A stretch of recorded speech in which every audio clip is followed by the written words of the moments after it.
They call it the happiest place on earth, but behind the laughter and fireworks lies a history of tragedy. From fatal ride malfunctions to devastating oversights, these are the stories Disney doesn't want you to remember. And today we uncover 5 of the most haunting accidents at Disneyland Resort, where fantasy collided with fatal reality.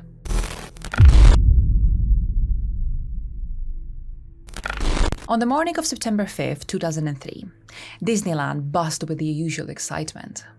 Among the crowd was Marcelo Torres, a 22-year-old graphic design student from Gardena, California. He loved the thrill of the Big Thunder Mountain Railroad, an old mining-themed coaster that twisted through caves and desert landscapes. And so Marcelo, together with 3 of his closest friends, decided to spontaneously visit the park that day and headed over to the big roller coaster straight away. Of course, at that point, those 4 friends had no way of knowing that their day would end up in a disaster. As the train rolled into a tunnel and began climbing a steep grade, something went horribly wrong. Without any warning, the locomotive separated from the rest of the train and derailed. 2 bolts on the locomotive's guide wheel assembly fell off, and this caused the axle to jam into the railroad's ties, and so the locomotive nosedived while its rear hit the top of the tunnel. This happened so fast that there was nothing anyone could do. And this sudden force snapped a tow bar connecting the locomotive to the lead passenger car, causing all cars to slam violently into one another. Marcelo, who was seated in the front car and was the first passenger directly behind the locomotive, bore the brunt of the impact the most. He was struck in his chest by a heavy object, which ended up breaking his ribs and then caused his skin and lungs to tear. Marcelo began losing a lot of blood, and unfortunately, the paramedics didn't get to him fast enough. And so the young man died there on the spot. 10 other passengers were injured, and even though some of those were serious injuries, it was only Marcelo that ended up losing his life that day. But what really made this tragedy even worse was that it was entirely preventable. As you would imagine, roller coasters and other machines like that usually have some sort of a layer of additional safety in place, just in case something would go wrong. And when the investigators were looking into the cause of this accident and began assessing all of these safety points, they quickly realized that this accident was the result of a catastrophic maintenance failure. It would turn out that the assembly of one of the guide wheels, which hold the train securely to the track, had not been properly tightened. But what was even worse was the fact that a safety wire that should have caught the part when it failed was either missing or never installed, meaning there was nothing in place to kick in if anything did loosen up. When the investigators began looking into the reason why this had never been installed, they quickly got testimonies from Disney employees saying that the maintenance crews were overworked and undertrained, and corners were being cut to keep rides running on schedule. So basically it sounded like a major crash was going to happen sooner or later, because there was just no way that the park and all of its rides were safe if they were being handled under such conditions. What was even more haunting was the fact that about half an hour before the crash, the operators of the ride heard strange clanking coming from that cart. But they decided to keep it running for another 12 rides, after which they planned on removing it after its 13th ride. But the train would crash on that very last ride. Now, Disney's response was pretty much as standard as you could imagine it to be.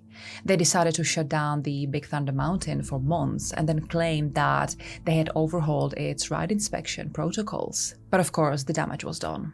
Torres' family filed a wrongful death suit and settled confidentially, but none of this was ever going to bring their son back. The derailment left behind not only grief, but a haunting question. Was safety ever Disneyland's first priority, or was it just a good show business?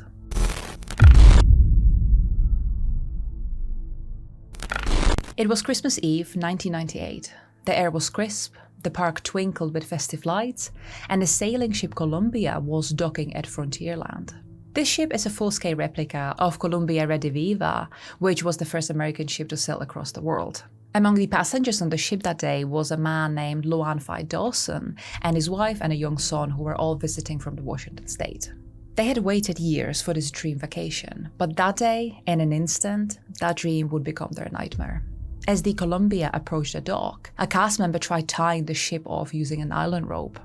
But the tension became too much, and a heavy metal cleat, which is what is used to secure the rope around it, tore free from the side of the ship and launched into the crowd like a missile. This was so fast that even if the people around the ship saw it happen, they would not have the time to get away or dock, as the speed it quickly amassed was just too fast to react to. And unfortunately, it would end up striking Dawson and his wife. The impact fractured the man's skull and caused massive internal injuries. He was transported to the hospital but died the following day, as he was disconnected from his life support after his doctor declared him brain dead. His wife was severely injured, but she would make a full recovery. Their son remained unharmed, but he witnessed it all, so he would end up being severely traumatized. The investigators immediately began inspecting the scene, looking for the cause of the incident. And they found out that not only had an inappropriate rope been used, but the cast members on duty had received no formal training in how to moor a ship safely. So all of this was essentially a theatrical performance gone fatally wrong. This accident marked the first guest death at Disneyland, attributed to corporate negligence rather than a guest behavior. Disney was of course fined, and new safety standards were mandated, but for one family, no amount of policy change could undo what happened. They had come for magic and left with a lifetime of sorrow.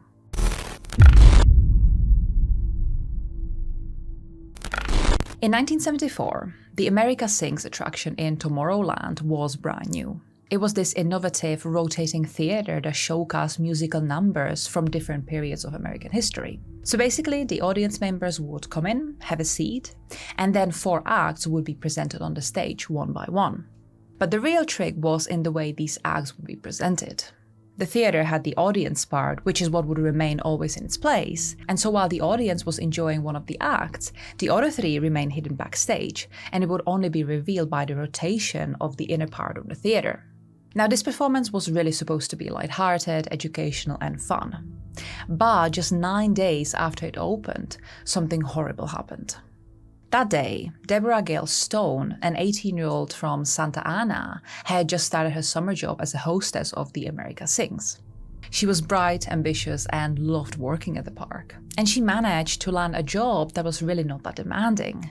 Deborah's task was to greet and seat the guest, and then over the intercom, she would tell them a little bit about the act they're about to watch. And then at the end, Deborah would thank the guests for coming and usher them out of the theater. So on the night of July 8, 1974, Deborah was doing just that. But as she walked a new group into the theater, something happened to the young woman. Now, there were no cameras to actually catch what this thing was, but at some stage, Deborah decided to go backstage to either look at or inspect something, and she tripped and fell into the small gap between the rotating outer wall of the theater and the stationary stage wall. And just like that, the young woman became trapped. Deborah tried calling out for help, but the music was just after starting, making the whole theater really loud, and so it seemed that nobody was really able to hear her. Trying not to panic, Deborah tried pushing herself out of the tight space she was in, but nothing was really working, and she was completely unable to move. And then, the worst thing happened. Each of the 4 shows would be about 2 to 4 minutes long, and the first stage just finished its act. That meant that the stage was just about to turn, and it would end up dragging Deborah with it. At once, her body became compressed even more. And as the stage rotated, it would cause her agonizing pain as her bones began to break. But even with all of these horrible injuries, Deborah was still alive, and she was still trying to call for help. But unfortunately, that never came. And so, as the audience watched the cheerful animatronics, Deborah was crushed to death, silently, invisibly, just inches away from hundreds of people. Shortly after the ride stopped, some of the cast members realized that there was nobody helping the guests out. And so they came in looking for Deborah, and that is when they made the horrible discovery. Some guests later reported that they had heard screams, but they all assumed that it was just part of the show, and so they never really did anything about it. Deborah was pronounced dead at 11 p.m. that night, and her family would sue Disney and receive a small settlement. Disney did shut down the attraction and install safety lights, pressured sensitive mats, and even redesigned the rotating mechanism. Eventually, the attraction was closed and replaced, but the damage was irreversible. Deborah's death became a grim reminder that even cutting-edge entertainment must never outpace safety, and this incident is still regarded as one of the most horrible workplace deaths in Disneyland's history.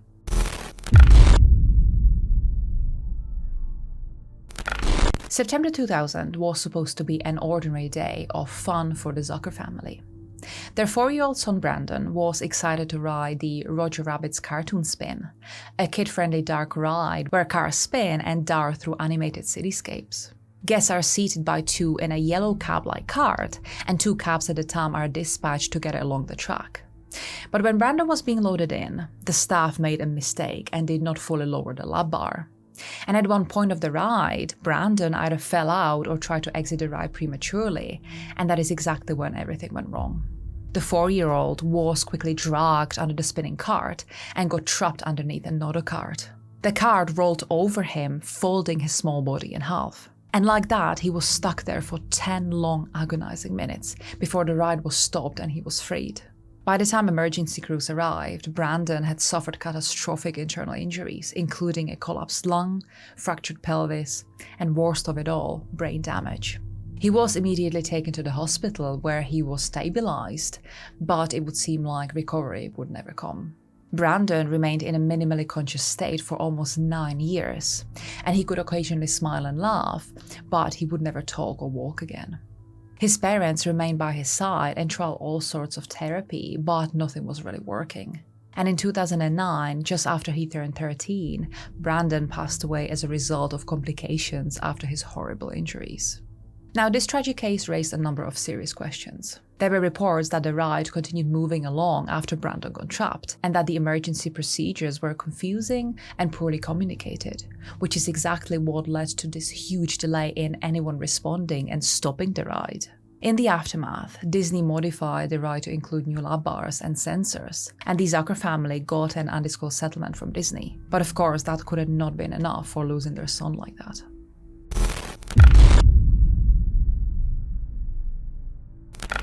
Unlike the other tragedies on this list, this one didn't involve machinery or human error, but it spread faster and further than anyone could have imagined. In late December 2014, several guests visiting Disneyland unknowingly carried measles, which is a virus that was declared as eliminated from the US in 2000. Now, the patient zero was never identified, but by January it became clear that something was very wrong. Over the course of 4 months, 131 confirmed measles cases were linked directly to Disneyland. The outbreak spread across 7 states and into Mexico and Canada. And the majority of those infected were unvaccinated children. Disney was thrust into a public health and political firestorm. How could a place so family-oriented become a ground zero for a disease we thought we had beaten? Public health officials used the incident to push for tighter vaccination laws, and California passed stricter requirements soon after. But the event sparked fierce debate, particularly around parental rights versus public safety. Disney responded by working with the CDC and implementing enhanced sanitation and gas information procedures. This wasn't a tragic accident in the traditional sense, but it did change the way theme parks handled illnesses and prevention, and it proved that even in places built on imagination, the dangers of the real world are always close behind. Let me know which one of these incidents shocked you the most, and please share it if you learned something new. Until next time.